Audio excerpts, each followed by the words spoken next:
তৃণমূলের নেতৃত্ব দৃঢ় করতে প্রায় ১.৫ যুগ পরে হতে চলেছে খুলনা মহানগর বিএনপি সম্মেলন। আগামী জানুয়ারিতে হতে পারে এই সম্মেলন। একে ঘিরে দলটির নেতাকর্মীরা উচ্ছ্বসিত। জানা যায়, ত্যাগী নেতাকর্মীদের মূল্যায়নের নির্দেশনা দিয়েছেন কেন্দ্রীয় নেতারা। এস.এম. মিলনের ক্যামেরায় মোস্তফা জামালের রিপোর্ট। আওয়ামী লীগ সরকারের শাসনামলে হামলা মামলায় কোণঠাসা থাকলেও ৫ই আগস্ট সরকার পতনের পর দল গোছাতে ব্যস্ত খুলনা বিএনপি। ইতোমধ্যেই সদস্য সংগ্রহ শেষ করেছে তারা। বর্তমানে সভা সমাবেশ সহ নানা কার্যক্রমের মধ্য দিয়ে ব্যস্ত সময় পার করছে মহানগর বিএনপির সদস্যরা।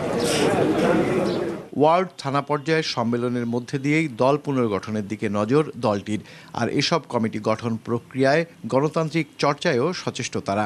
আমাদের নেতৃবৃন্দ এসে নমিনেশন পেপার নিচ্ছেন, সভাপতি, সাধারণ সম্পাদক, সাংগঠনিক সম্পাদক পদের জন্য যথাসময় তারা জমা দিচ্ছেন। আমরা ছবিযুক্ত ভোটার তালিকা করছি, প্রতিটা থানায় ছবিযুক্ত ভোটার তালিকা এবং তাদেরকে ছবিযুক্ত ভোটার আইডি কার্ড দেওয়া হচ্ছে। ইতিমধ্যে আমরা খুলনা মহানগরের অন্তর্গত 31টি ওয়ার্ড এবং 3টা ইউনিয়ন অর্থাৎ 34টি ওয়ার্ড বিএনপির সম্মেলন আমরা শেষ করেছি এবং প্রতিটা ওয়ার্ডে আমরা 71 সদস্যের পূর্ণাঙ্গ কমিটি গঠন করেছি। ত্যাগী নেতাদের মূল্যায়ন করতে সচেষ্ট দলের শীর্ষ নেতৃত্ব থেকে তৃণমূল পর্যন্ত। খুলনা বিএনপির সভায় ভার্চুয়ালি যোগ দিয়ে এমন নির্দেশনাও দিয়েছেন দলের ভারপ্রাপ্ত চেয়ারম্যান তারেক রহমানও। আমরা বিশ্বাস করি এই সম্মেলনের মধ্য দিয়ে খুলনা বিএনপি চাঙ্গা হয়েছে খুলনা মহানগরীতে, এবং এটা আগামীতে আরও শক্তিশালী হবে এবং আগামীতে এই যে খুলনার মাটি যে বিএনপির একটা শক্ত ঘাঁটি, এটি আবারও প্রমাণিত হবে এই সম্মেলনের মধ্য দিয়ে।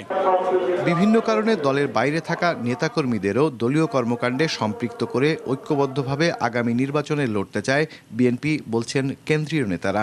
ঐক্যবদ্ধ জাতীয়তাবাদী শক্তি আমরা তৈরি করতে চাই।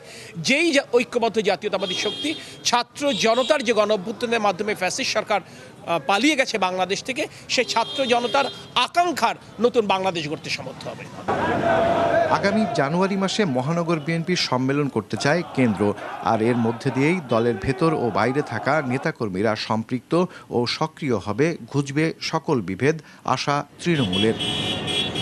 মোস্তফা জামাল, মাছরাঙা সংবাদ, খুলনা। বাংলাদেশে নতুন করে গণতন্ত্র পুনরুদ্ধার হয়েছে। এই গণতন্ত্র ধরে রাখার জন্য অন্তর্বর্তী সরকারের মাধ্যমে দ্রুত নির্বাচন দাবি করেছেন বিএনপির চেয়ারপারসনের উপদেষ্টা মণ্ডলীর সদস্য আমানুল্লাহ। সকাল 10:30টায় নগরীর শিববাড়ির মোড়ে সোনাডাঙ্গা বিএনপি সম্মেলনের উদ্বোধনী অনুষ্ঠানে তিনি একথা বলেন। সম্মেলনের প্রধান অতিথি হিসেবে তিনি আরও বলেন, বিগত দিনে আওয়ামী লীগের সাথে আঁতাতকারীদের দলে কোনো স্থান নেই।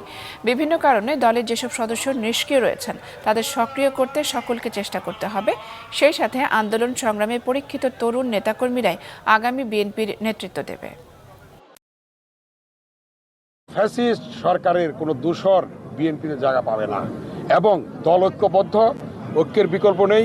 বিএনপির মধ্যে নেতৃত্বের প্রতিযোগিতা আছে, কিন্তু অনেকের কোনো বিষয় আপনারা দেখবেন না। ইনশাল্লাহ ঐক্যবদ্ধভাবে দল সংগঠিত হচ্ছে, ঐক্যবদ্ধভাবে দল সংগঠিত হবে, ঐক্যের বিকল্প নেই।